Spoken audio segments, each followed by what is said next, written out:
আমি দেখি আমার ঘরের প্রতিটি আসবাবপত্রর প্রাণ আছে। ওরা নিথর কোনো জড় বস্তু নয়। আধার ঘনালেই ওদের ভেতর প্রাণ সঞ্চার ঘটে, আর এক একটা জিনিস পরিণত হয় এক একটা জীবন্ত বিভীষিকায়। তারা এক জায়গা থেকে অন্য জায়গায় চলাচল করতে পারে, কথা বলতে পারে, এমনকি চিৎকার করতে পারে। তাদের প্রত্যেকের গলার স্বর আলাদা, তাদের চিন্তা চেতনা, কথা বলার ধরন, এমনকি আবেগের প্রকাশও স্বতন্ত্র। কেবল একটা ব্যাপারেই তারা একাট্টা, তাদের অভিপ্রায়। তারা কেউই চায় না আমি তাদের সাথে একসাথে থাকি। তারা চায় আমি যেন দূরে কোথাও চলে যাই, তবে ঘরের একটা জিনিসেও যেন হাত না দিই। ওরা যেমন আছে তেমনি থাকবে, শুধু আমি যেন না থাকি। প্রথম প্রথম ওরা এলোপাথারি হুমকি দিত, তবে শেষমেশ আমাকে একটা নির্দিষ্ট সময় বেঁধে দেওয়া হয়েছে ঘরটা ছাড়ার জন্য, আর আজই তার শেষ দিন। ওরা প্রত্যেকেই আমাকে পুই পুই করে বলে দিয়েছে, আজকের পরও যদি আমি ঘর না ছাড়ি আমাকে এর জন্য চরম মূল্য চোকাতে হবে। এখন আপনি বলুন, 2 সপ্তাহ ধরে প্রতি রাতে এমন স্বপ্ন দেখলে কিভাবে মানুষ ভালো থাকে? ভয় পাওয়াটাই কি স্বাভাবিক নয়? মাথা নাড়লেন নোরা। মোটেও অস্বাভাবিক নয়, খুবই স্বাভাবিক। যে কেউ এমন পরিস্থিতিতে ভয় পাবে। রবিকে স্বাভাবিক হতে খানিকটা সময় দিলেন তিনি। খেয়াল করলেন কথা শেষ হলেও এখনো অল্প অল্প কাঁপছে সে।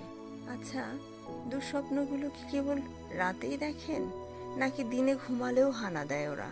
হালকা স্বরে জিজ্ঞেস করলেন নোরা। জবাব দেওয়ার আগে কয়েক মুহূর্ত ভেবে নিল রবি। দিনে দেখিনি কখনো।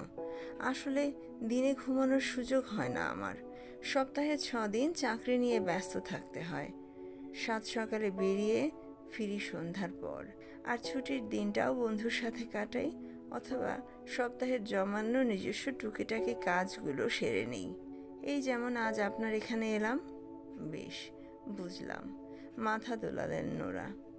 অফিসে অথবা অফিসের বাইরে কোনো কিছু নিয়ে মানসিক চাপের মধ্যে নেই তো আপনি?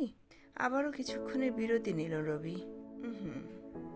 এই মুহূর্তে আমার জীবন কোনো ক্রিটিক্যাল ফেজ অতিক্রম করছে না। চাকরিটা পরিশ্রমের হলেও ওটা নিয়ে সন্তুষ্ট আমি। আমার যা যোগ্যতা তাতে এর চেয়ে ভালো কিছু আশা করাটাও বোকামি। অফিসের সবার সাথে সম্পর্ক ভালো আমার। বসও আমাকে বেশ পছন্দ করেন।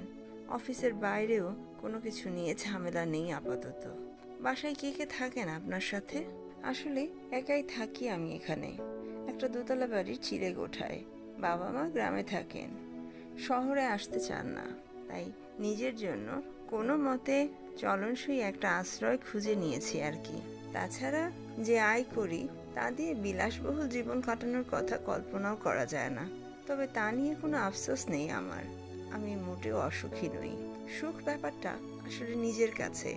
আপনার চাহিদাকে আপনি যত নিয়ন্ত্রণ করতে পারবেন, আপনার প্রাপ্তিকে তত বেশি উপভোগ করতে পারবেন, আপনি তত বেশি সুখী হবেন। আপনি বলছিলেন আপনি একটা বাড়ির চিলে কোঠায় থাকেন, তো ওখানে আলো বাতাস ঠিকঠাক পান তো?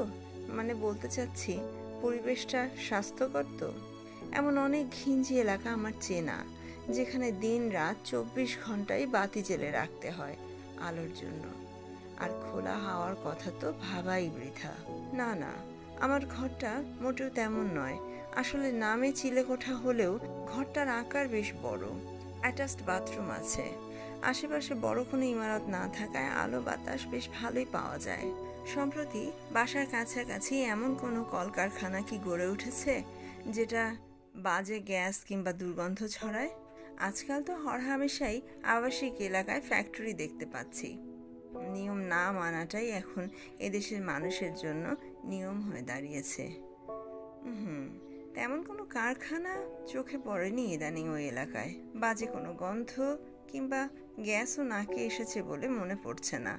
আসলে বাসাটা শহর থেকে খানিকটা দূরে কিনা, তাই পুরোপুরি দূষণ হওয়ার সুযোগটা এখনো পাইনি।